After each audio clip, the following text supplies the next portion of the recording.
Vamos a ir a la palabra del Señor. Gracias, Señor Jesús. Te honramos y te bendecimos. Aleluya.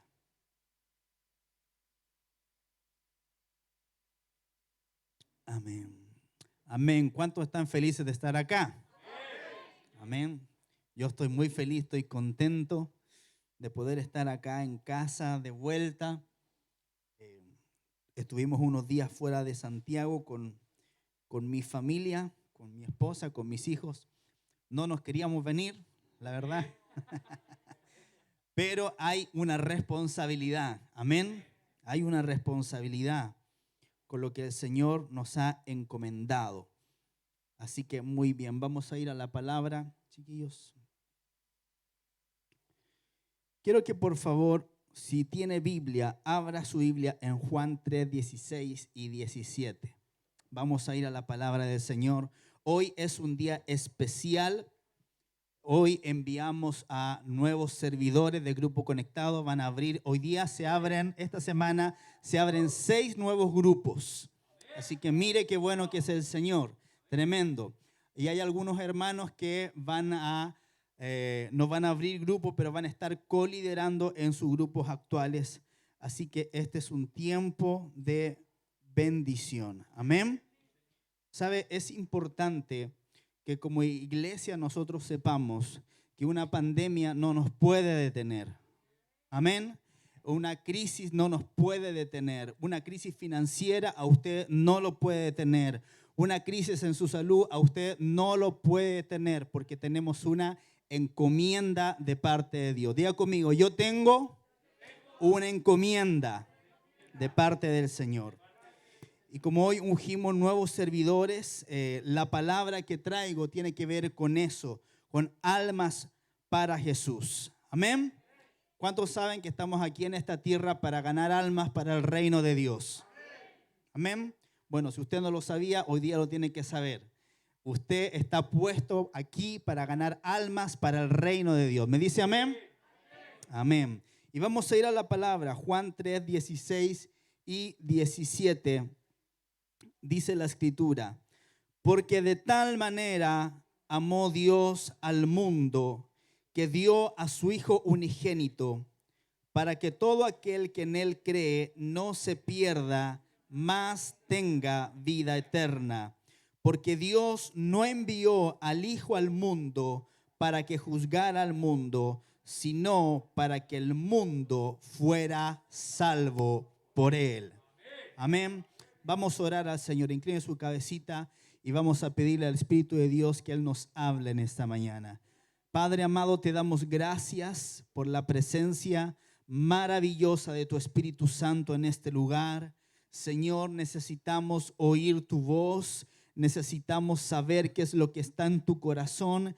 Necesitamos ser entrenados, adiestrados, capacitados. Necesitamos escuchar la voz del Espíritu Santo en esta mañana. Espíritu Santo de Dios, tú eres bienvenido en este lugar y te ruego que puedas ungir mi voz, unge mi mente, unge mi corazón, mi boca, mis labios, para que todo lo que yo hable sea nada más y nada menos que lo que tú quieras que yo diga a tu pueblo que hoy está congregado para escuchar tu palabra. Gracias, Señor, te honramos en el nombre de Jesús. Y la iglesia dice... Amén. Muy bien. Entonces, de tal manera amó Dios al mundo que dio a su Hijo unigénito.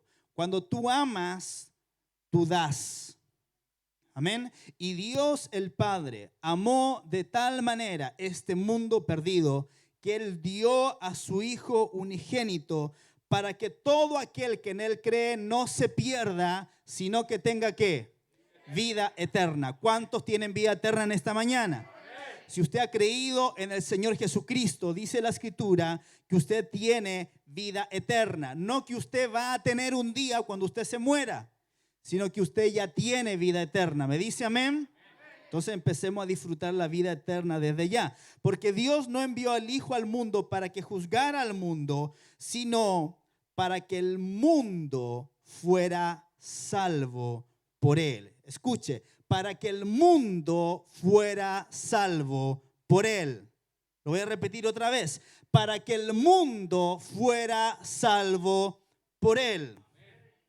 Escuche, yo soy de las personas que creen que al final de los tiempos, cuando el Señor regrese en gloria, más van a ser los que van a ir a la gloria eterna que los que van a ir a la perdición. ¿Cuántos me dicen amén? Porque dice la palabra, para que el mundo sea salvo por él, no unos pocos. Hoy día se habla mucho de los pocos, del remanente, de los poquitos, pero eso tiene que ver con aquellos que el Señor en la antigüedad al pueblo de Israel le dijo, he escogido un remanente. Pero hoy en el nuevo pacto no se nos habla de un remanente, sino que se nos habla de que el mundo sea salvo por él. Entonces, cuando nosotros cambiamos nuestra mentalidad, de una mentalidad de ser unos pocos a mentalidad de mundo, nuestras expectativas se abren. De tal manera que nosotros no estamos esperando un fin del mundo caótico, con problemas, con adversidad, donde todo se cae a pedazos, sino que yo espero que en unos años, cuando realmente el Señor venga en gloria, sea todo el mundo salvo por él. Esa tiene que ser nuestra visión. Amén. Diga conmigo visión. Entonces, ¿cuál es la visión de Dios para la humanidad? Que todo el mundo sea salvo por él. Amén. Dice la palabra que la voluntad de Dios es que todos los hombres vengan al arrepentimiento y vengan a la salvación. Entonces, en el corazón de Dios hay una visión y esa visión son almas. Cuando usted ve el corazón del Padre, lo que usted ve en el corazón de Dios es las almas. Y el corazón de Dios dice, mi corazón está detrás de las almas. Entonces, nosotros como hijos de Dios, como ministerio, nuestro corazón también tiene que estar puesto en las almas. Tenemos que ser un ministerio que gana almas para Cristo. Amén. Entonces, fíjese, el mayor llamado para todo hijo de Dios es predicar el evangelio, es evangelizar. Nuestro gran llamado se conoce como la gran comisión. Quiero que vayamos a Mateo 28, 18 al 20. Mire lo que dijo Jesús después de resucitar. Dijo, y Jesús se acercó y les habló diciendo, toda potestad me es dada en el cielo y en la tierra. Por tanto, id y haced discípulos a todas las naciones, bautizándolos en el nombre del Padre y del Hijo y del Espíritu Santo, enseñándoles que guarden todas las cosas que os he mandado. Y he aquí, yo estoy con vosotros todos los días hasta el fin del mundo. Amén. Entonces el Señor se acercó a ese grupo de discípulos que estaban reunidos cuando Él ascendió. La palabra dice que habían más o menos 500 hermanos que lo vieron ascender a los cielos. Y Él les dijo, chiquillos, quiero que sepan, toda autoridad me ha sido dada en los cielos y en la tierra. Por tanto, vayan.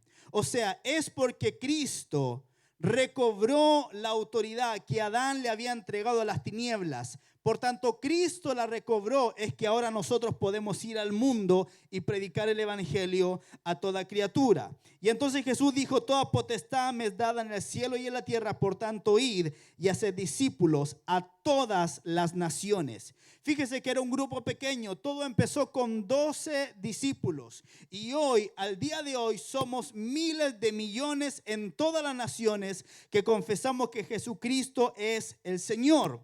Entonces, el mandato es ir a evangelizar.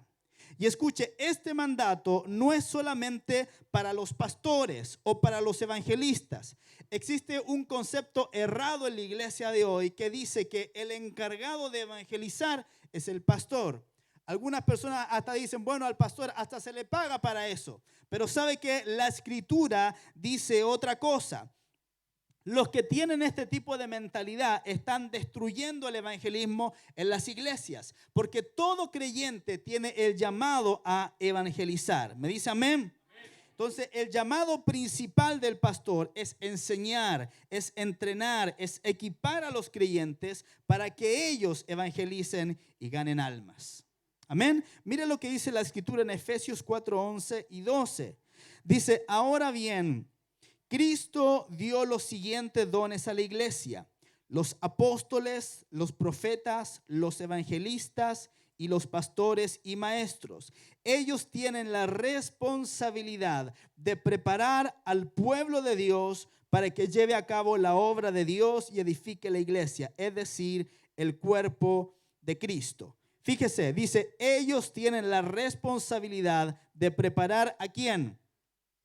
Léalo. ¿Qué dice? Al pueblo de Dios para que lleve a cabo la obra de Dios. ¿Se fija? Entonces, es el pueblo de Dios el que lleva a cabo la obra de Dios. Entonces, ¿qué hacen los apóstoles, los profetas, los evangelistas, los pastores y los maestros? Preparan, equipan, entrenan al pueblo de Dios para que el pueblo de Dios haga la obra de Dios. ¿Usted es pueblo de Dios? ¿Sí o no? No lo veo muy seguro. ¿Usted es pueblo de Dios? Entonces Dios lo llamó a usted a hacer la obra de Dios. Y la pastora, yo somos llamados a entrenarlo a usted, a equiparlo, a entregarle las herramientas, a enseñarle a usted para que usted haga la obra de Dios, que es la edificación de la iglesia, el cuerpo de Cristo. Esto es, sacar las almas, las personas de las tinieblas y trasladarlas del reino de las tinieblas al reino de la luz. Amén. Y hoy día vamos a ver algunas razones por las cuales los creyentes son llamados a evangelizar y ser ganadores de almas. Lo primero, la primera razón de por qué los creyentes son llamados a evangelizar es que, número uno, evangelizar es el mandato que el Señor nos dejó. ¿Por qué evangelizamos? Porque es un mandato. Toda autoridad, toda potestad me ha sido dada en los cielos y en la tierra. Por tanto, id, haced discípulos, evangelicen, prediquen la palabra. Eso fue lo que dijo el Señor. Entonces, Jesús vino con la misión de establecer el reino de Dios en la tierra. Vino para sanar, vino para restaurar nuestra relación con el Padre, y después de conquistar la muerte y el sepulcro, Él se levantó victorioso y Él entonces dio un mandato que se extiende a todos los creyentes, a todos los cristianos a través de todas las épocas hasta que Él regrese. Y ese mandato es ir por el mundo y predicar el evangelio a toda criatura. Entonces, si nosotros decimos ser discípulos de Jesucristo, este es nuestro mandato y debemos de llevarlo a cabo. Amén. Entonces, la primera razón por la que debemos evangelizar es que evangelizar es el mandato que el Señor nos dejó. Diga conmigo, tengo un mandato de parte del Señor. Evangelizar. Diga conmigo, evangelizar. Mateo 28:19 dice, por tanto, id y enseñad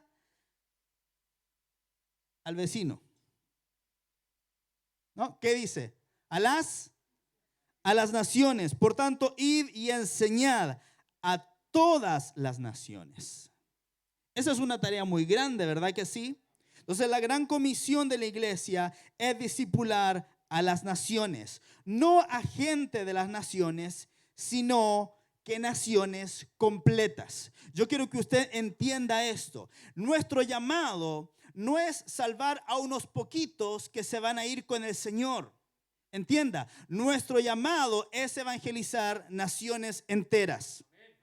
Amén. ¿O usted cree que Cristo murió en la cruz para llevarse unos poquitos al cielo? Cristo murió en la cruz para traer el reino de Dios de vuelta. El reino que se había perdido, Él lo trae de vuelta. Y entonces Él capacita a su pueblo, Él da a su pueblo, lo reviste de poder para que el pueblo de Dios pueda continuar la obra que Jesús comenzó a hacer. Y para eso Jesús envió al Espíritu Santo para empoderarnos a nosotros y para ungirnos de manera tal que nosotros ahora podamos llevar a cabo la gran comisión. Ahora la pregunta es, ¿se cumplirá la gran comisión? Lo que Jesús dijo que debíamos de ir por todo el mundo y predicar el evangelio y discipular a todas las naciones, ¿se cumplirá eso? Es una gran pregunta, ¿verdad? Ahora en los tiempos del coronavirus ha habido todo un auge con respecto a la escatología. La escatología es el estudio de los últimos tiempos. Entonces anda mucha gente diciendo, no, la vacuna es la marca de la bestia. ¿Lo escuchaba usted o no? No, ahora lo que viene es el anticristo. No, me van a implantar un chip, qué sé yo. Entonces la gente está psicoseada con eso, cuando a lo que nosotros tenemos que ir es a lo que dice la palabra de Dios. Y escuche, la palabra de Dios dice que la gran comisión se va a cumplir. Se lo voy a mostrar por la palabra. Salmo 102, 15 al 18. Mire lo que dice. Chiquillos, tienen que estar atentos, chiquillos. Mire lo que dice la palabra, Salmo 102.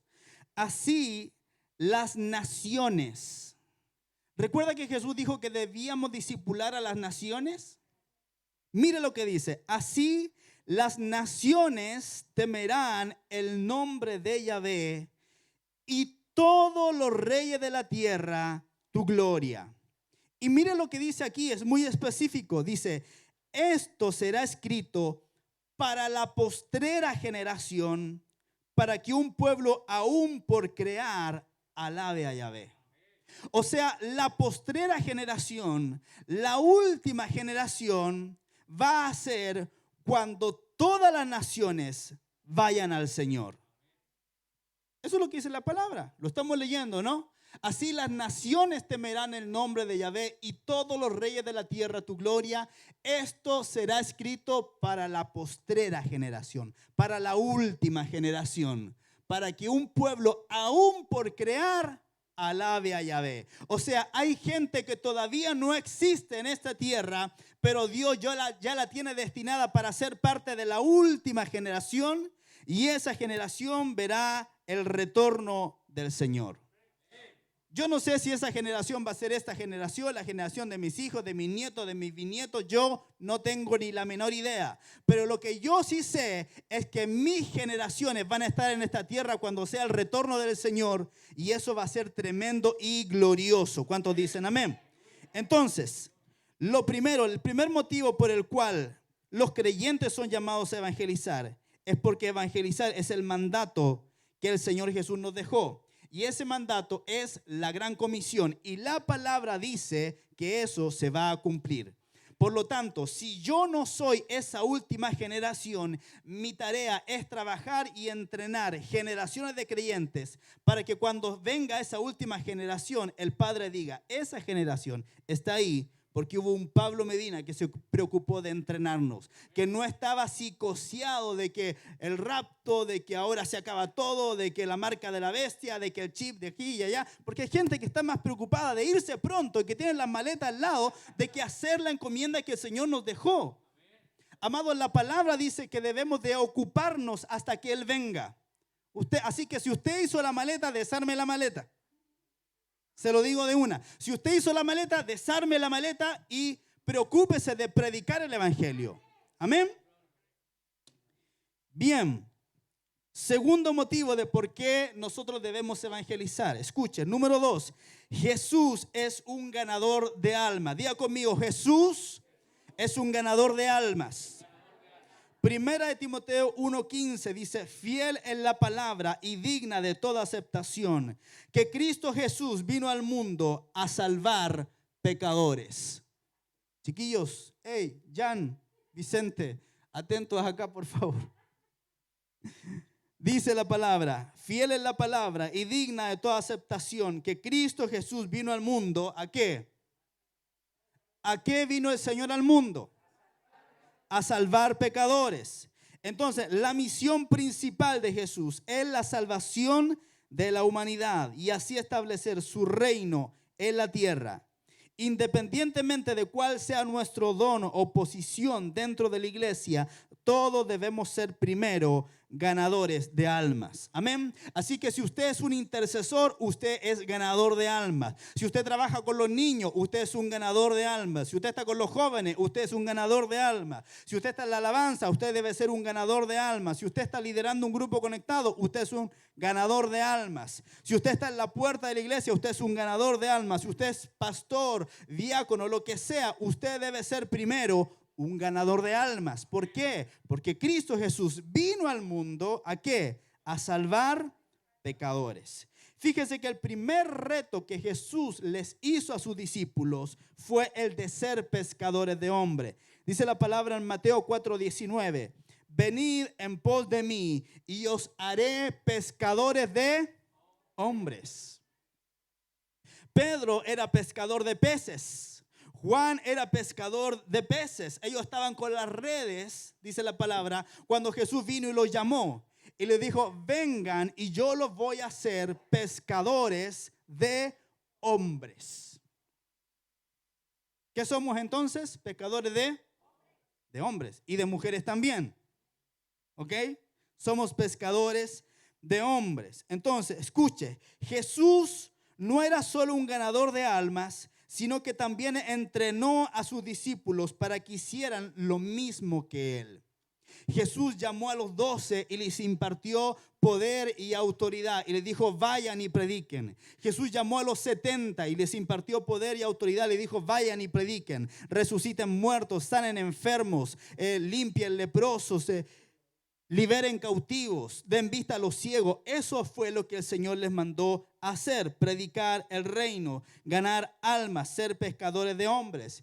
Y el Señor Jesús, dice la palabra, que Él vino para salvar pecadores y Él continúa salvando almas hoy, pero lo hace a través de su cuerpo, que es la iglesia.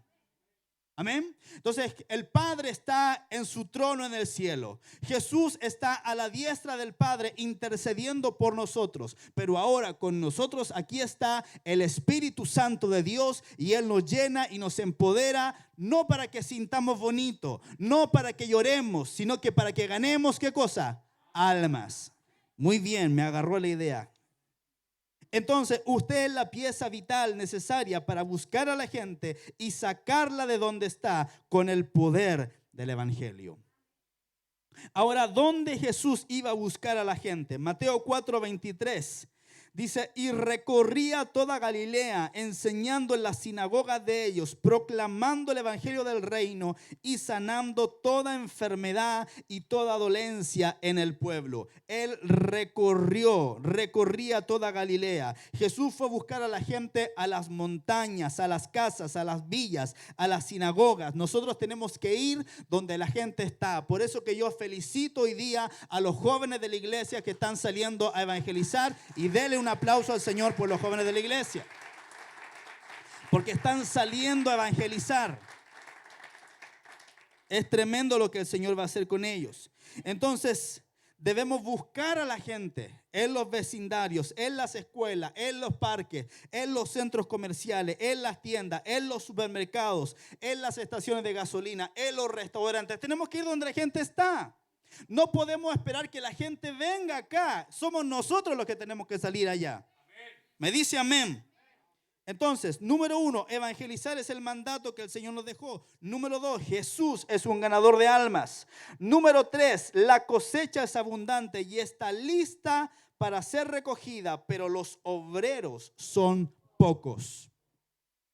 Mire lo que dice la escritura en Mateo 9:35 al 38. Dice, Jesús recorría todas las ciudades y las aldeas, enseñando en las sinagogas de ellos, proclamando el evangelio del reino y sanando toda enfermedad y toda dolencia. Y viendo las multitudes, fue movido a compasión por ellas, porque eran como ovejas esquilmadas y dispersadas que no tienen pastor.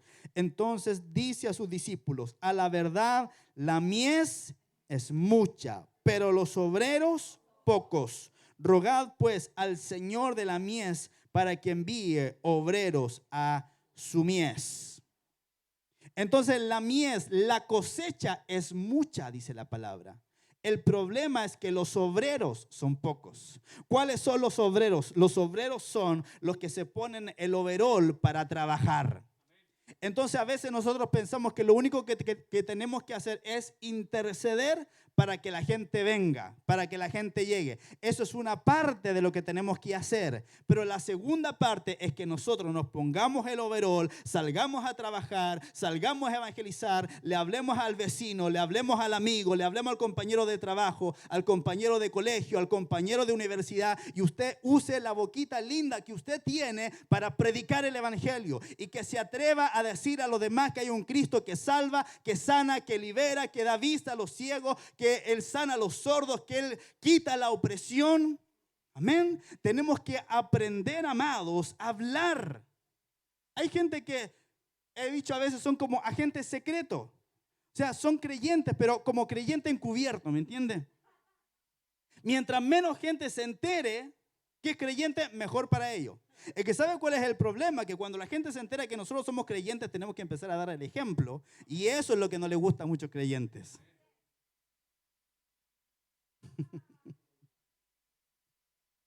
Entonces, cuando usted es creyente, tiene que hablar bien. No puede andar a garabato con las personas en el trabajo, no, porque usted es creyente. Cuando usted es creyente, usted no puede andar con el doble sentido con los compañeros de trabajo. Cuando usted es creyente, tiene que ser el mejor trabajador de la empresa, porque usted es creyente o no. Entonces, ese es el problema. Que nos queremos quedar en la comodidad de ser agente encubierto. Claro, yo tengo mi relación con el Señor, punto, voy a la iglesia el domingo, pero nunca evangelizo, nunca hablo de la palabra, porque si lo hago me voy a exponer.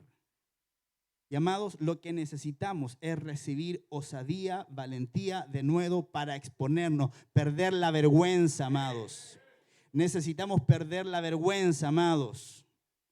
¿Me está entendiendo? Necesitamos recibir poder para predicar el evangelio porque hay almas que salvar. Entonces, entre las personas que tenemos que alcanzar, hay profesionales, hay doctores, hay empresarios, hay obreros, hay comerciantes, hay amas de casa, hay gente adicta a las drogas y al alcohol, hay pandilleros, hay ancianos, y todos ellos son la gran cosecha de hombres y mujeres que dice la palabra que están listos. La mies está madura, pero no han sido alcanzados con el evangelio del reino. Nosotros debemos de permitir que la compasión de Jesús por el perdido se manifieste a través de nuestra vida. Jesús dijo que Él tenía compasión de las personas porque las veía como ovejas que no tienen pastor. Y como Él tenía compasión, les dijo a los discípulos, la mies es mucha, pero los obreros pocos. Hoy día vamos a enviar obreros. Amén. Y yo le urjo a usted para que usted deje de calentar una silla, una banca, y usted se transforme en un obrero del Señor. Amén. Un obrero del Señor. Y tener compasión, amados. ¿Qué es la compasión? La compasión es identificarse con el dolor de alguien más. Es tomar el lugar de otra persona y hacer propio su dolor. La compasión del Padre fue la que motivó a Jesús para amar al perdido y dar su vida para salvar a la humanidad. Jesús no simplemente oró y clamó a Dios por las almas, sino que Él trabajó, Él caminó, Él predicó, se reunió con la gente, entrenó, ungió y envió obreros a recoger la cosecha y expandir el reino de Dios aquí en la tierra. Entonces, la intercesión por sí sola no trae a los no creyentes. Jesús dijo que debemos ir y buscarlo. Primero debemos de orar y después tenemos que actuar. Amén. Primero tenemos que orar y después tenemos que actuar. Pero si usted ora y no actúa, no va a haber resultado. Y si usted actúa pero sin orar, tampoco va a haber resultado. Es intercesión y es evangelismo. Es intercesión y es hablar la palabra. Es orar primero y luego predicar la palabra. Amén. Entonces la iglesia en las naciones tiene que ser movida primero a la intercesión. ¿Sabe por qué la intercesión es lo primero? Porque cuando tú intercedes y tú oras, tú comienzas a conocer lo que hay en el corazón del Padre. Y cuando tú intercedes y oras y te llenas de la presencia de Dios, entonces el Espíritu Santo no te va a dejar tranquilo y te va a impulsar. ¿Sabe quién son las personas que no evangelizan nunca, que nunca le hablan a nadie del Señor? Los que no oran. Porque los que oran, hay un fuego por dentro que lo está quemando, que lo está alimentando, que le está diciendo tienes que predicar, tienes que hablar la palabra, tienes que evangelizar. Mientras más tú ores, más te vas a llenar del celo de Dios, de la fuerza de Dios, del poder de Dios para poder alcanzar a otros. Porque ya le dije, el poder de Dios no es para que usted sienta lindo y llore en el culto. Que eso es hermoso. A mí me encanta llorar y levantar mis manos y estar en la presencia de Dios. Pero el motivo principal es recibiréis poder y seréis bautizados con el Espíritu Santo. Pero es para ser testigos. Amén. Gloria a Dios. Romanos 10:14 dice, ¿cómo pues invocarán a aquel en el cual no han creído? ¿Y cómo creerán en aquel de quien no han oído? ¿Y cómo oirán sin haber quien les predique? ¿Y cómo predicarán si no fueren enviados? Como está escrito, cuán hermosos son los pies de los que anuncian la paz, de los que anuncian buenas nuevas. ¿Cómo la gente va a invocar a un Dios en el cual todavía no creen, no conocen? Pero ¿cómo van a creer y conocer si aún ni siquiera han oído de Él? ¿Y cómo van a oír si no hay quien les predique? Pero ¿cómo alguien le va a predicar si primero no son enviados? Entonces lo que tenemos que hacer en la iglesia es enviar gente, ungir personas, enviarlos al campo misionero para que aquel que todavía no invoca el nombre del Señor lo pueda invocar y sea salvo y venga a la iglesia y venga al reino y gane almas también. Y así se reproduce el cuerpo de Cristo. Entonces Jesús hace el trabajo, pero a través de nosotros, porque somos su cuerpo. Amén. Entonces hay gente que cree que la compasión es hablar de Jesús cada vez que puedan y solamente a aquellos que se les acercan, pero nunca van a buscar a nadie para hablarles sobre Jesús. Esto es conveniencia y no compasión. La compasión te impulsa a hablarle a aquellos que te daría vergüenza hablarles. Eso es compasión. Cuando yo espero y me quedo quieto y le hablo a una persona cuando tengo la oportunidad, eso no es compasión, eso es conveniencia. Porque estoy esperando que a un compañero de trabajo que tenga una crisis, que tenga un problema, que tenga un cáncer para yo hablar. Cuando la compasión lo que hace es, me mueve a mí primero, independientemente de si la persona necesita a Dios o no. Yo me muevo. Esa es la compasión de Dios. Entonces, muchos no creyentes no están interesados en asistir a una iglesia cristiana. Pero si nosotros vamos al ambiente en el que ellos viven y pasan el tiempo, nos van a escuchar. Amén. Si testificamos de Jesús y manifestamos a un Dios vivo y real que ama, que sana, que transforma, vendrán a Él gracias a esa experiencia. Y aquí es donde el Señor nos ha dado a nosotros como iglesia la estrategia de utilizar los grupos conectados para alcanzar a las personas y llevarles el evangelio. Entonces mucha gente a lo mejor no va a venir a una iglesia, pero sí van a ir a una casa. Sí van a estar en una conexión por Zoom, ¿me está entendiendo? Y luego que la persona es alcanzada, recién ahí la invitamos a la casa, como ha pasado con muchos de los que están aquí en esta mañana. Amén. Entonces, primera razón de por qué debemos de evangelizar. Evangelizar es un mandato que el Señor nos dejó. O sea, si usted no evangeliza, usted en realidad no es un discípulo de Jesús. Así de simple. Evangelizar es el mandato que el Señor nos dejó. Número 2, Jesús es un ganador de almas. Amén. Número 3, la cosecha es abundante y está lista, pero los obreros son pocos. Número 4, debemos ser ganadores de almas por la realidad de la eternidad sin Cristo. Escuche, se nos olvida que hay una realidad de una eternidad sin Cristo para aquellos que no reciben al Señor. Y esto es nuestra responsabilidad, amado. que ninguna persona que usted conoce se vaya al infierno porque usted no le predicó. Mire lo que dice la palabra en 2 Tesalonicenses 1:6.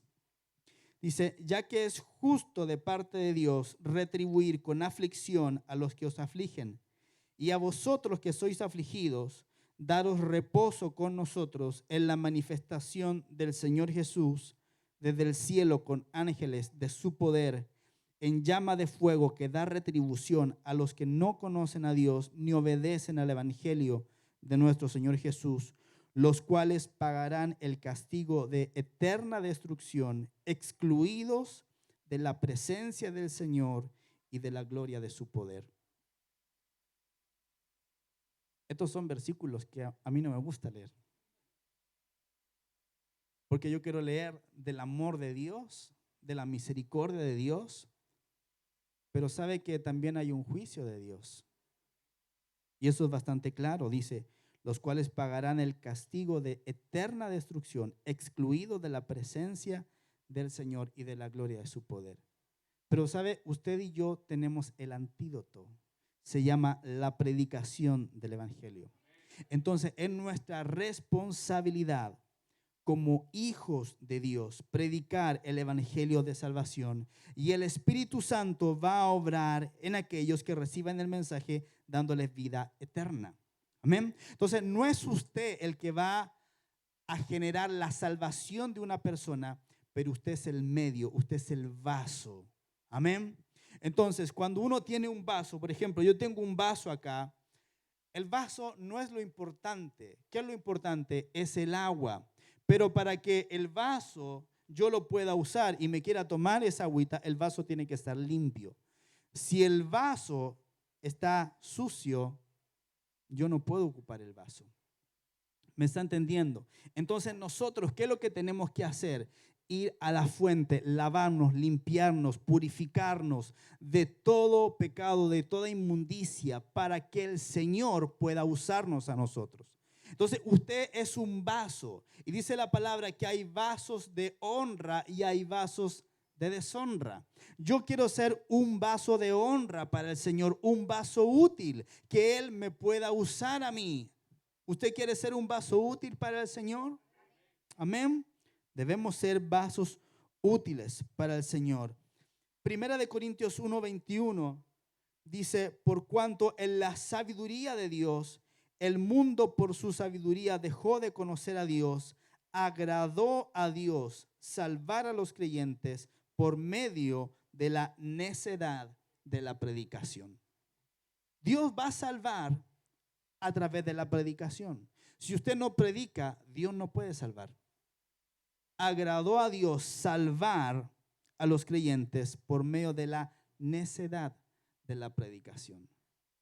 Para los incrédulos es una necedad, pero para nosotros es poder de Dios, dice la palabra. Dice, porque no me avergüenzo del evangelio, porque es poder de Dios para salvación a todo aquel que cree. Amén. Número 5, debemos ser ganadores de almas. De lo contrario, la sangre de los no creyentes caerá sobre nosotros. Este es otro versículo de los que no me gusta leer, pero tengo la responsabilidad de traérselo. Ezequiel 3, 18 y 19 dice, cuando yo diga al impío, de cierto morirás, y tú no se lo anticipes, ni lo amonestes, para que el impío se aperciba de su camino, a fin de que viva, el impío morirá por su maldad, pero yo demandaré su sangre de tu mano. Pero si tú amonestas al impío y él no se convierte de su impiedad y de su mal camino, él morirá por su maldad, pero tú habrás librado tu alma. Mire qué tremendo. O sea, el impío va a morir por su maldad, ya sea que yo le predique o no le predique. ¿Entiende? Sin embargo, yo tengo una responsabilidad. ¿Me está entendiendo, verdad? Yo tengo una responsabilidad de parte del Señor, porque si yo no le predico, él va a morir por su maldad. pero Dios va a demandar su sangre de mi mano.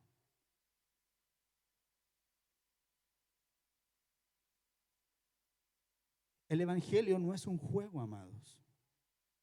El evangelio no es un hobby de día domingo para venir al templo, cantar 2 alabanzas rápidas, 2 lentas, escuchar un mensaje motivacional e irnos para la casa. Eso no es el evangelio.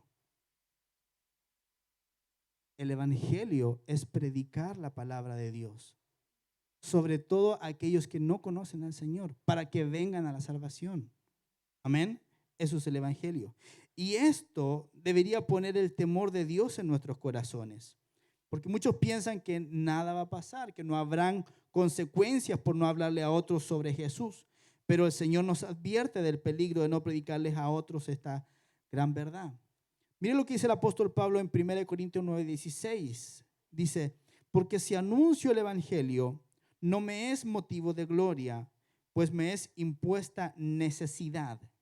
Y ay de mí si no anunciare el evangelio. Porque si hago esto por propia voluntad, tengo recompensa. Y si por obligación, un encargo me ha sido confiado. Entonces, usted puede predicar el evangelio de 2 maneras. Por su propia voluntad o porque el Señor se lo mandó. Si usted lo hace por su propia voluntad, dice la palabra, hay una recompensa. Pero si lo hago por obligación, bueno, es porque el Señor me dio un encargo, me confió un encargo. Así que ya sea por buena voluntad, porque yo quiero, o porque está obligado. ¿Me está entendiendo? O sea, los creyentes debemos de hacerlo sí o sí o sí. Si lo hago de buena voluntad, yo voy a obtener una recompensa. ¿Cuántos quieren tener recompensa? Amén. Entonces tenemos que servir al Señor con alegría. Y un verdadero creyente, amados, debe predicar en todo tiempo. Si lo hacemos de buena voluntad, vamos a recibir recompensa. Pero si lo hacemos por obligación, entonces debemos recordarnos que nos ha sido dado un mandato por parte del Señor. Entonces, no es un asunto de si lo hacemos o no lo hacemos. Es un asunto de a quiénes, cuándo, cómo y dónde lo hacemos. ¿Me está entendiendo, verdad? Entonces, ganar almas debe de ser una prioridad en nuestra vida, una necesidad. Entonces, ganar almas tiene que ser una prioridad de cualquier persona en la iglesia, del grupo de jóvenes, del grupo conectado, de los ujieres, de la alabanza. Todo tiene que ir conectado a ganar almas para el Señor Jesús. Proverbios 11:30 dice, el fruto del justo es árbol de vida y el que gana almas es sabio. ¿Cuándo le están pidiendo sabiduría al Señor? Gane almas. Usted gana alma, usted va a ser sabio. Hay gente que dice, Señor, dame sabiduría, Señor, dame sabiduría, Señor, dame sabiduría. Y Dios nunca le da sabiduría, porque la sabiduría está conectada a ganar almas. Esa se la doy gratis. Número 6 y último, debemos ser ganadores de almas porque hemos experimentado el poder sobrenatural de Dios. ¿Cuántos han experimentado el poder sobrenatural de Dios en su vida? Entonces, si usted lo ha experimentado, usted tiene que ganar almas. Amén. Hechos 4:29 dice, y ahora, Señor, fija tu mirada en sus amenazas y da a tus esclavos hablar tu palabra con todo denuedo, mientras extienden la mano para que haya sanidades y señales milagrosas y prodigios mediante el nombre de tu santo siervo Jesús. Y cuando ellos oraron, el lugar en que estaban congregados tembló y todos fueron llenos del Santo Espíritu y hablaban con denuedo la palabra de Dios. Entonces, cuando usted vaya a predicar, usted tiene que prepararse en oración antes y decirle, Señor, que cuando yo predique, haz milagros, sana al enfermo, liberta al cautivo, da vista al ciego. Señor, haz una obra extraordinaria. Amén. ¿Por qué? Porque el Señor tiene que confirmar la palabra. Entonces, cuando usted va de esta manera, el apóstol Pablo dijo a los corintios de la siguiente manera: yo no vine con palabras persuasivas de humana sabiduría, sino que con demostración del Espíritu y de poder, para que vuestra fe no esté fundada en la sabiduría de los hombres, sino que en el poder de Dios. Entonces tenemos que ser gente de fe, gente de oración. Amén. Juan 4:35 dice: ustedes conocen el dicho, hay 4 meses entre la siembra y la cosecha, pero yo les digo, despierten y miren a su alrededor, los campos ya están listos para la cosecha. Los campos ya están listos para la cosecha. Y me encanta el versículo 36. Dice: a los segadores se les paga un buen salario. Si usted gana alma, escuche, preocúpese usted de las cosas de Dios y Dios se va a ocupar de sus cosas. Amén. A veces estamos entrampados en lucha financiera y pensamos a ver qué negocio poner, a ver qué cosa hacer. Cuando la palabra dice: a los segadores se les paga un buen salario. Preocúpese de ganar almas.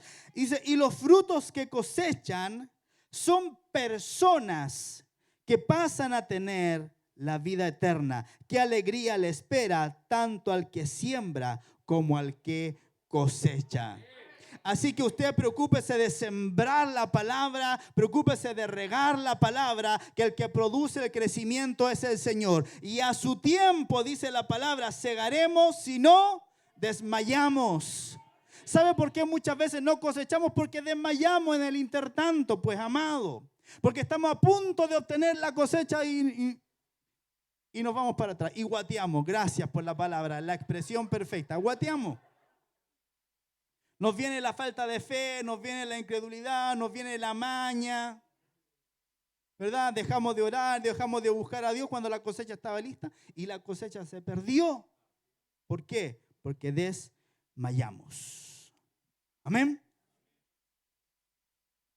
Ahora escuche, ¿qué se tiene que hacer después de ganar las almas? Las almas no pueden ganarse y después abandonarse. Una vez que se gana un alma, se tiene que proseguir al seguimiento hasta que ésta se une a la iglesia local. Amén. En la iglesia estos nuevos creyentes pueden ser afirmados, sanados, liberados, restaurados, para luego convertirse en discípulos de Cristo. Por eso la meta de quien evangeliza debería ser trabajar para que toda alma que se gane se sume a la iglesia local. Es necesario llevar a las personas nuevas a la iglesia para que puedan ser enseñadas, entrenadas y equipadas y que después también se conviertan en ganadoras de almas. Amén. Termino con esto. Hechos 2:46. Dice: y perseverando unánimes cada día en el templo y partiendo el pan de casa en casa, compartían el alimento con alegría y sencillez de corazón, alabando a Dios y teniendo favor entre todo el pueblo. Y cada día el Señor añadía a ellos los que iban siendo salvos. Amén. La obra perfecta la hace el Espíritu Santo de Dios, pero Él la quiere hacer a través de su pueblo, de su cuerpo, de la iglesia, de usted, de mí. Amén. Así que nos vamos a disponer para que el Señor lo haga. Amén. Amén. Gloria al Señor. En el nombre de Jesús de Nazaret, bendecimos a tu pueblo, Señor, y lo enviamos con bien a sus casas. Amén. Que esta semana sea de bendición tremenda, de victoria, de nuevos comienzos. Padre, bendecimos especialmente a los hermanos que han sido ungidos y enviados. Declaramos que la presencia de Dios irá con ellos para ganar almas, Señor, y para extender tu reino. Amén. Gracias, Padre, por este día maravilloso, sí, en tu presencia. Te honramos, te bendecimos y te exaltamos en el nombre poderoso de Jesús. Amén y amén.